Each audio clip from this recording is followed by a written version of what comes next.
começar hoje aqui com um livro muito importante que fala os dízimos e as ofertas do livro de Malaquias. Os dízimos e as ofertas do livro de Malaquias. Uma abordagem simples e direta das escrituras sagradas para responder. A quem se destinava a mensagem? Quem roubava? O que se roubava? Como se roubava? O que eram os dízimos? O que eram as ofertas? O que eram as bênçãos? O que eram as maldições?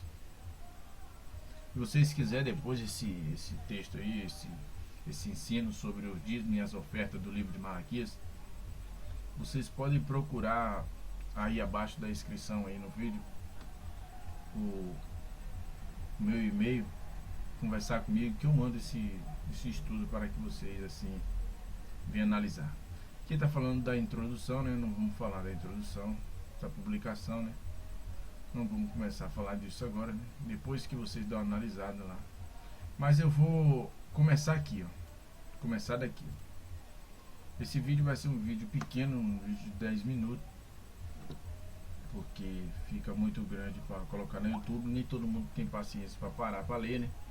Então vai ser um vídeo de 10 minutos na faixa. E esse vai ser a parte 1. Vou fazer parte 2, parte 3, para que assim vocês também venham acompanhando, viu? Vou falar sobre os dízimos e as ofertas. Vou aqui na leitura, né? Vai desculpando por alguns erros aí, porque a gente às vezes tenta ser rápido. Mas espero que vocês também vão observando e vão acompanhando na própria Bíblia de vocês. O livro começa com uma sentença contra Israel. Vou dar uma olhada aqui, né? Começa com uma sentença contra Israel, né? Tem também a Bíblia lá aqui que eu sempre gosto de analisar, né? Eu vou sempre olhando lá, né? Peso da palavra do Senhor contra Israel, por intermédio de Malaquias. Então começa com uma sentença para Israel mesmo. Vamos observar. Então, poderíamos dizer que tudo que está relatado no livro é contra todo o povo? A princípio parece isso, mas capítulo 1, verso de 1 a 5 relata a dúvida do povo quanto ao amor de Deus. Vamos ler então o capítulo 1, né? Do versos 1 até o 5, né? Que relata uma dúvida do povo quanto ao amor de Deus, né? Do 1 ao 5. Peso da palavra do Senhor contra Israel por intermédio de Malaquias. Eu vos tenho amado, diz o Senhor, mas vós dizeis, em que nos tenhas amado? Não era Esaú, irmão de Jacó? Disse o Senhor, todavia amei Jacó, e odiei a Esaú, e fiz dos seus montes uma desolação, e dei a sua herança aos chaçais do deserto. Ainda que Edom diga, empobrecido estamos, porém tornaremos a edificar os lugares desolados. Assim diz o Senhor, estou gravando, do Senhor dos Exércitos. Eles edificarão e eu destruirei, e eles chamarão termo de impiedade, e o povo contra quem o Senhor está irado para sempre. E os vossos olhos o verão, e direis, o Senhor seja engrandecido além dos termos de Israel. Então relata uma dúvida do povo quanto ao amor de Deus. A partir do verso 6, começamos a perceber o objetivo da sentença. Vamos ver o verso 6, o que fala o verso 6? O filho honra o pai, e o servo ao seu senhor. Se eu sou pai, onde está a minha honra? E se eu sou senhor, onde está o meu temor? Diz o Senhor dos Exércitos a vós, ó sacerdote, que desprezai o meu nome, e vos dizeis, em que nos temos desprezado o teu nome? Do verso 1, a reprovação aos atos do sacerdote. Este era porta-voz do Altíssimo e deveria guardar o conhecimento e o povo procurar neles as instruções. Mas que devemos observar uma coisa aqui, pessoal, antes de começar. Aqui fala assim, ó, este era o porta-voz do Altíssimo e deveria guardar o conhecimento e o povo procurará neles a instrução. O que acontecia? O sacerdote era o porta-voz de Deus. Deus dava as ordens para o sacerdote passar para a nação. Isso que acontecia. A nação, quando estava em dúvida, perguntava ao sacerdote, e eu acredito que o sacerdote, em sacrifício, né, que era de ovelhas ou qualquer tipo de animais, passava para o Senhor. Esse era o tipo de intermédio que o sacerdote tinha com Deus. Vamos começar. Vamos dar continuidade, cara. Os sacerdotes estavam se desviando do caminho e pelas suas instruções. Então o sacerdote ele estava desviando do caminho de Deus e pelas instruções de Deus. Muitos incorriam no erro. Por quê? Deus passava a ordem para o sacerdote passar para a nação. Mas o que aconteceu? A nação, por receber as ordens do sacerdote, não a ordem que o Deus mandava, uma ordem correta, para o sacerdote passar, quando o povo ia buscar o sacerdote já mandava uma ordem distorcida. Aí o que começou? Começava a incorrer erros para a população. Vamos ler lá em Malaquias capítulo 2, verso 8, o que diz? Ó. Malaquias 2,8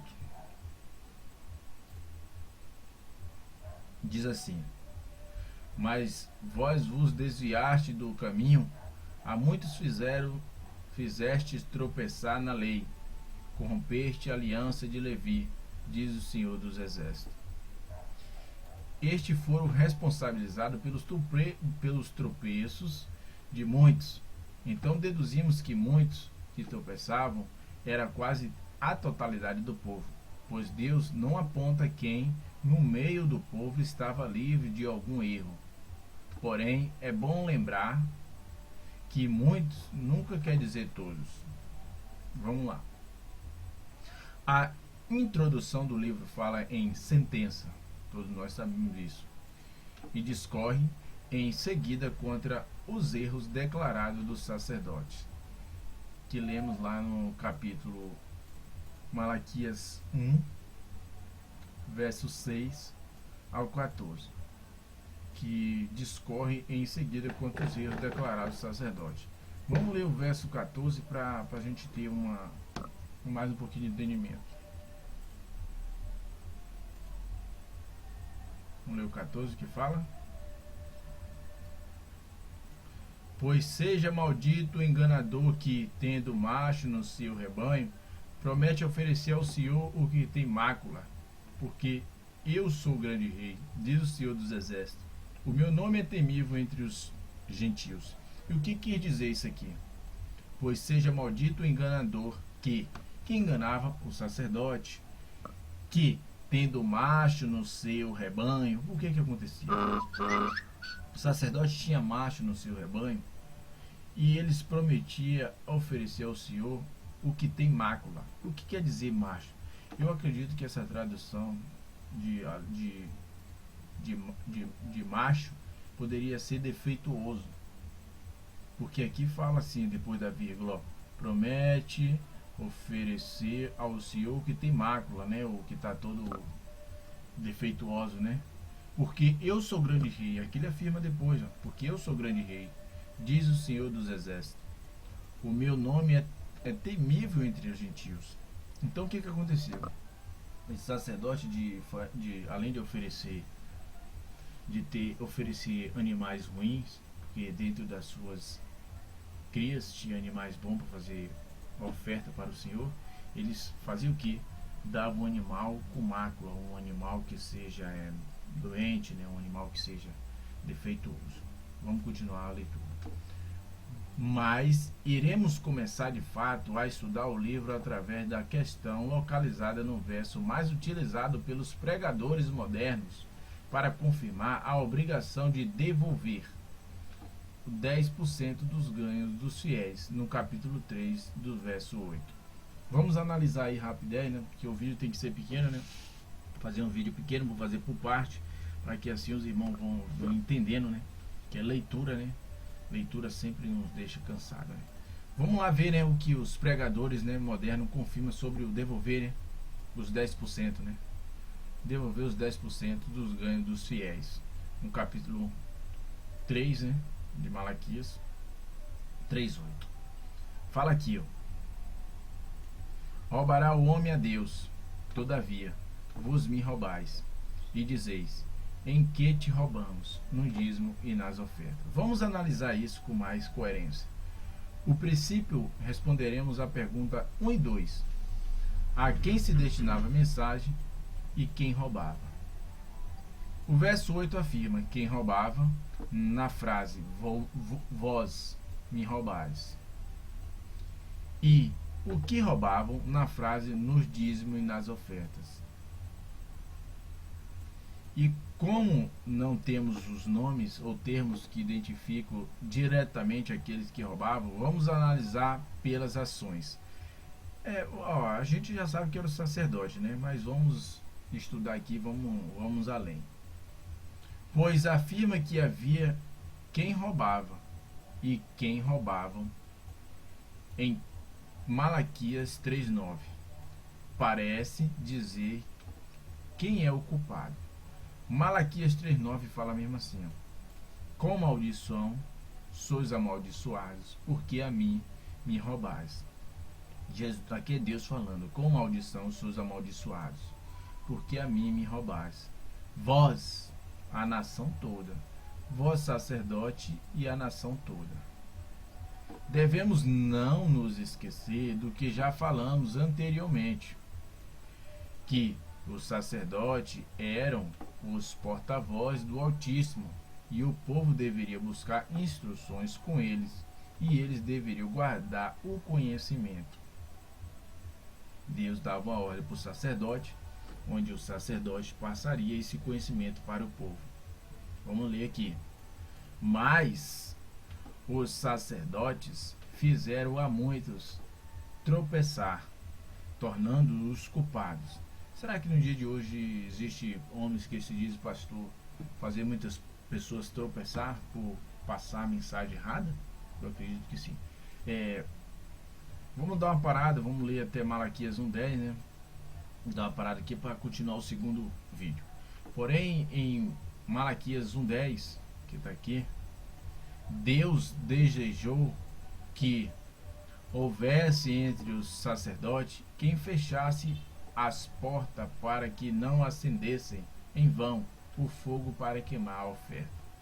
Então, parando aqui em Malaquias, que a gente vai ler aqui para dar uma parar, né, com 11 minutos já e 23 aqui para minha contagem cá. Vamos ler Malaquias para dar continuação no texto lá. Malaquias 1:10 diz: Quem há também entre vós que feche as portas e não acenda o debalde de fogo do meu altar?